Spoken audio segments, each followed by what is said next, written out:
It's no secret in the Fire Emblem fandom that Fire Emblem Awakening was a turning point for the series. It was the best-selling game in the franchise for a while and basically not only managed to save the series, but also sell the Nintendo 3DS. Each subsequent game managed to continue to break records and sell incredibly well thanks to Fire Emblem's newfound popularity. Although, if you were around Fire Emblem fandoms back when Awakening was exploding in popularity, a certain phrase was thrown around by people who either didn't like Awakening or felt that there was more to Awakening's success other than just the game's own merit. They'd say, marketing saved Fire Emblem. Whatever that means. Anyway, that phrase did get me thinking, what has the marketing looked like for Fire Emblem over the years? More specifically, how did Fire Emblem marketing affect me, and what kind of commercials have I seen for the series and what I think of them? Is it dystopian to make a list like this? I mean, I'm talking about my favorite commercials. I'm literally talking about my favorite thing that a corporate entity made in order to sell me a product and get my money. That's what this list is. Huh. Anyway, these are a few of my favorite Fire Emblem commercials.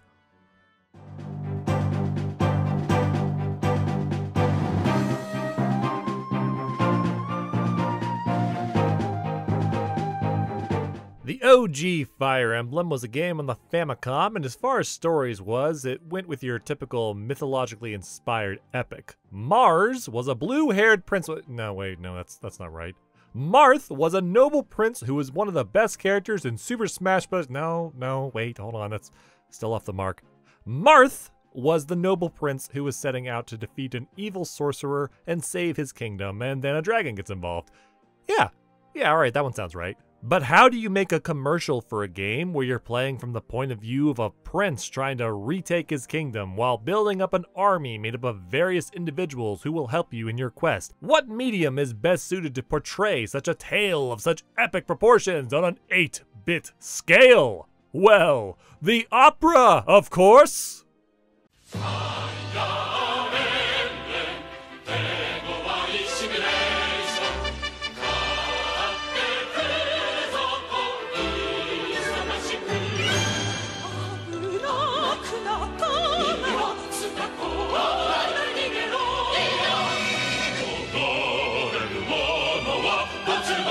Famicom role-playing simulation game, Fire Emblem. Alright, so let's break this down, why don't we? We've got Marth here in the back, I'm assuming, based on the lack of pants. This lady singing is probably his sister, and these druidic-looking guys are probably supposed to represent Garnith, or the other dark mages. I don't know, I'm kind of spitballing here. I will say, though, that this true standout actor in this production is the real-ass horse they got to not only stand there, but also get his own line in. Commercials like these are fun, and the opera commercial was apparently iconic enough for Nintendo to reuse it again for the release of The Binding Blade, also known as Roy's game. It's the exact same song with the exact same beats, except the cast is dolled up for that setting instead of Marth's. But wait! Were they able to get him? After all these years, did he come back? Yes! Oh, of course! The star is still here!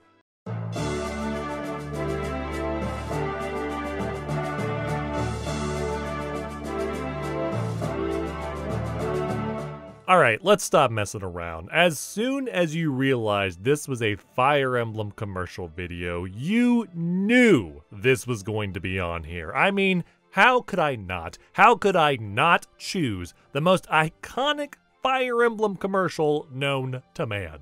I couldn't tell you. I thought about trying to be different, but I refused in the end to break from the norm. I refused to try and be special. Anyway, here it is. The drums of war are beating. No man can be trusted. What happened to Dorcas? I put poison in his mutton.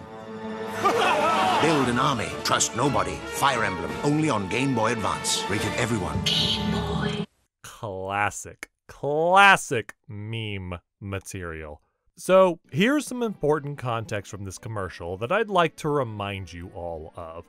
This was for the first Fire Emblem game on Western shores.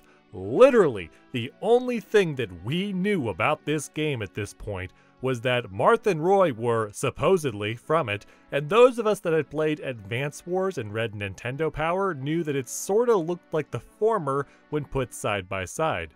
So why was our first impression with the game going to be build an army, trust nobody? I mean, that's sorta true, like half true. You do build the army, but trust nobody?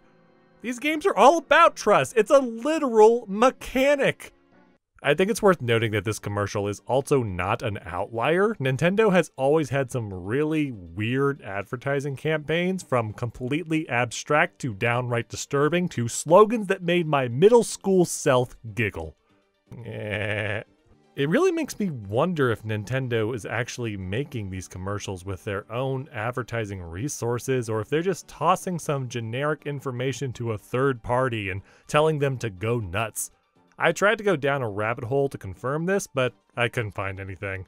Feel free to throw a source at me if you can get confirmation.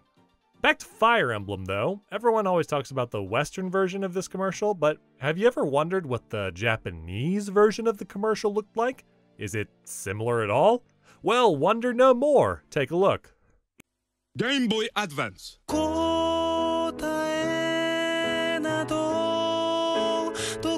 仲間と一緒にどう戦うかみんなどんどん強くなる失った仲間にはもう会えないさよなら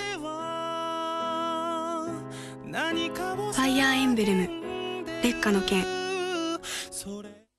Is it weird that I somehow find this commercial almost as strange, if not stranger, than the American one? I mean, the American one at least tried to stick with the medieval setting, even if it misrepresented everything else. But this commercial has this woman staring at her little anime army members like someone thinking about their first crush while this love song plays in the background. Do you remember the first time your red-headed prince split a man's skull in half with a sword, my love? The first time he killed his dragon love interest. Don't ever forget, no matter how bad your stat growths are, or how bad the RNG screws you, I'll always be here for you, because my survival is mandatory.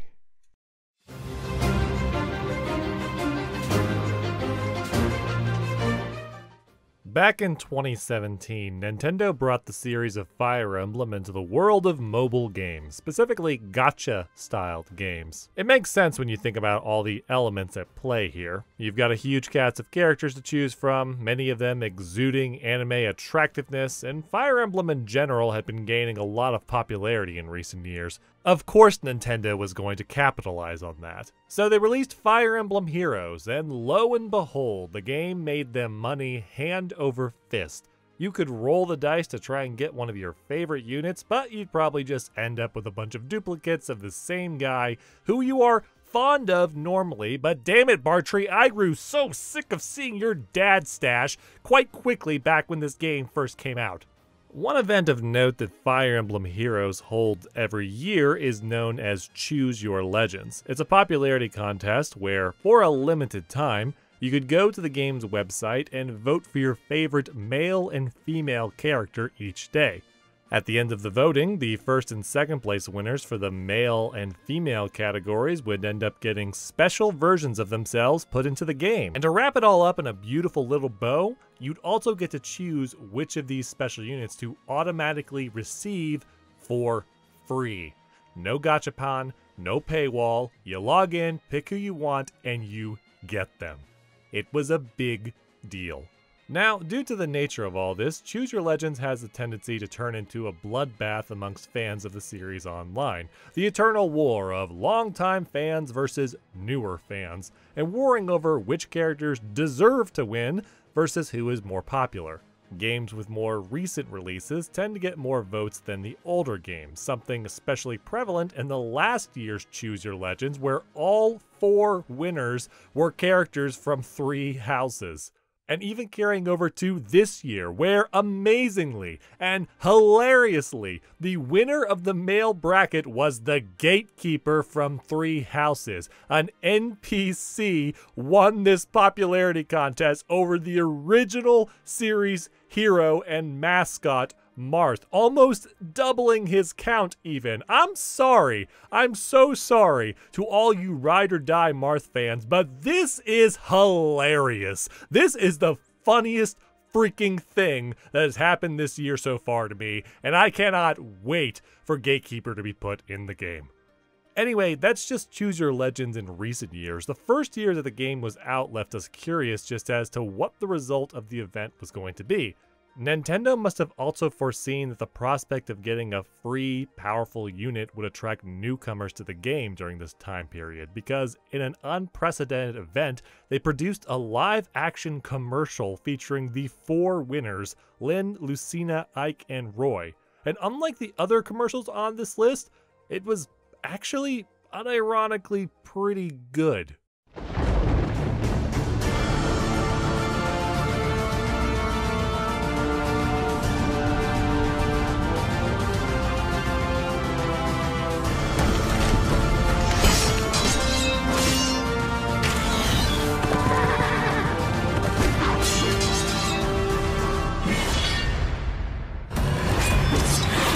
Fire Emblem Heroes.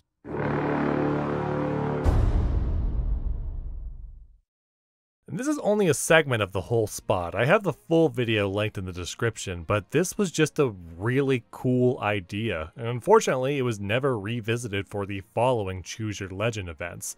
There was clearly a budget that went into this, and having each character get a brief focus to show who they were and what their background was in relation to the theme of the event was great. The focus of Choose Your Legends 1 was inheritance, so everybody was using equipment and weapons that came from their families. Ike in particular got a major focus in the commercial, with the main villain being his arch enemy, the Black Knight.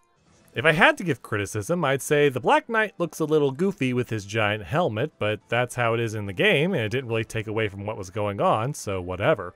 You could also criticize how they decided not to give everyone their bright anime hair colors. I mean, they made Lynn blonde for some reason even, but I think that's a pragmatic and practical decision, and pointing it out is a little nitpicky. Also, I think that they should have given everyone the same focus that Ike did, but maybe for the framing of the narrative of the commercial, they couldn't throw in everyone's personal villain. But damn, it would have been cool if they did. This commercial was great, and I'm disappointed that Heroes never revisited the concept. Also, it might be cliche to say at this point anytime something like this comes up, but hell, if they made a live-action Fire Emblem web series or something, I'd watch it. Just don't let anyone know it's in production, because apparently Nintendo will pull the plug on that shit if there's so much of a whisper of its existence. Commercials are weird, huh? Sometimes you just want them to tell you what the heck the product is, but sometimes the result that you get is some weird abstract idea that wants to give you a feel of what it is. After all, there's enough resources online nowadays to inform us on products before we purchase them, so maybe we just need to be told they exist and where they can be bought. Regardless, that's not the end of Fire Emblem February just yet. We've still got more coming. So, thanks for watching, stay tuned.